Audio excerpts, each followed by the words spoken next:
कर्जमाफी 2026 संदर्भात एक महत्त्वपूर्ण प्रश्न म्हणजे मयत शेतकऱ्यांची केवायसी कशी करायची आहे? कारण शेतकरी बांधवांसाठी जी यादी आहे ती आली आहे, ज्यामध्ये 17 लाख शेतकरी बांधवांची नावे आहेत. आता शेतकरी बांधवांना ई-केवायसी करणे बंधनकारक आहे व त्यानंतरच 31 जुलैपर्यंत जे शेतकऱ्यांनी ई-केवायसी प्रक्रिया केली आहे, त्यांच्या खात्यामध्ये ही रक्कम जमा केली जाईल, असे माननीय मुख्यमंत्री असो, माननीय कृषी मंत्री असो यांनी जाहीर केलेलं आहे. या संदर्भात महत्त्वपूर्ण अपडेट असणार आहे, की मयत शेतकऱ्यांची ई-केवायसी कशी करायची? कारण पुण्यश्लोक अहिल्यादेवी होळकर शेतकरी कर्जमुक्ती योजना 2026 अंतर्गत पात्र मयत कर्जदारांच्या वारसाचे नावे समाविष्ट करण्यासंदर्भात हे परिपत्रक आले होते, ज्यामध्ये स्पष्टपणे सांगितलं होतं की वारसाचे नाव योजनेत समाविष्ट करताना खालील कागदपत्रांची पूर्तता करून घ्यावी, ज्यामध्ये वारसाचा विशिष्ट नमुन्यातील अर्ज, संस्थेचा ठराव, कर्जदाराचे मृत्यू प्रमाणपत्र किंवा ग्रामपंचायत किंवा नगरपालिका किंवा महानगरपालिका शासकीय वैद्यकीय अधिकारी यांच्याकडून आता हे संमती पत्र असणार आहे, ते देखील तुम्हाला इथे द्यावं लागणार आहे, ज्यामध्ये स्पष्टपणे सांगितलेले आहे की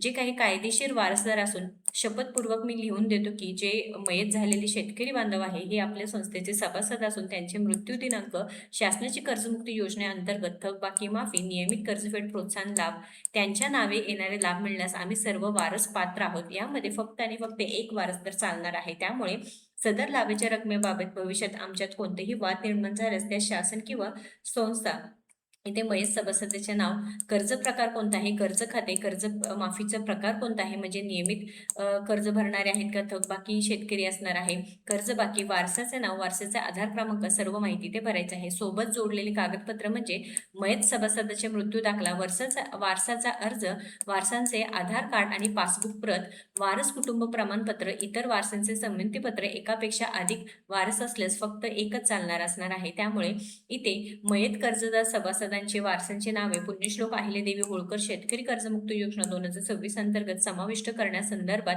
हे पत्रक देण्यात आलेलं आहे, ज्यामध्ये पूर्णपणे माहिती देण्यात आली आहे. तर आता ई-केवायसी कशी करायची आहे? तर ई-केवायसी करताना बघा अनेक प्रश्न शेतकरी बांधवांचे आहेत. तर मयत शेतकऱ्यांचे आधार ऑथेंटिकेशन केवायसी कशी करायची? तर मयत शेतकऱ्यांच्या वारसांनी बँकेत जाऊन वारस नोंदी करावी, कर्जाची रक्कम वारसाच्या नावावर हस्तांतरित करून वारसाचे बँक खाते आणि आधार लिंक करावे. त्यानंतर कर्जमाफीची रक्कम वारसाच्या खात्यात जमा होणार आहे. पण त्याआधी ही सर्व प्रक्रिया तुम्हाला करून घ्यावी लागणार आहे, ज्यामध्ये वारसाचा विशिष्ट नमुन्यातील अर्ज, संस्थेचा ठराव लागणार आहे, कर्जदाराचे मृत्यू प्रमाणपत्र, ग्रामपंचायत, नगरपालिका, महानगरपालिका, शासकीय वैद्यकीय अधिकारी यापैकी कोणत्याही एकाची सही शिक्का लागणार आहे, वारस कुटुंब प्रमाणपत्र, ग्रामसेवक किंवा सरपंच, तहसीलदार, नगरसेवक वगैरे. त्यानंतर एकापेक्षा जास्त वारस असतील तर इतर वारसांनी एक वारसाचे नाव समाविष्ट करण्याबाबत बघा, वारस अज्ञान असल्यास ₹100 किंवा ₹500 जे काही संमतीपत्र नोटरीसह ॲफिडेव्हिट करून दिल्यानंतर केवळ त्या शेतकरी बांधव पात्र असणार आहे. त्यानंतर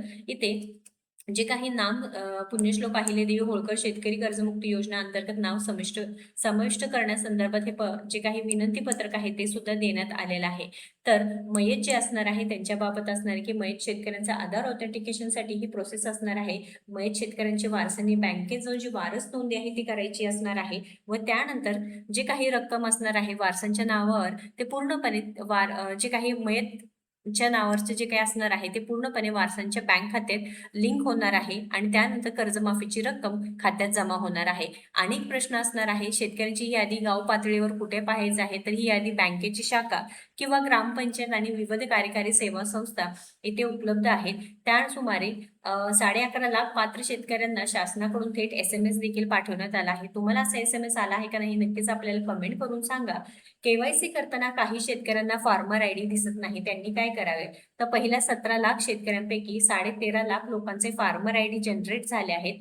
उर्वरित डेटा पुढील अपडेटमध्ये येईल. त्यांनी ही अडचण येतात दुसऱ्या दिवशी पुन्हा प्रयत्न करायचा आहे.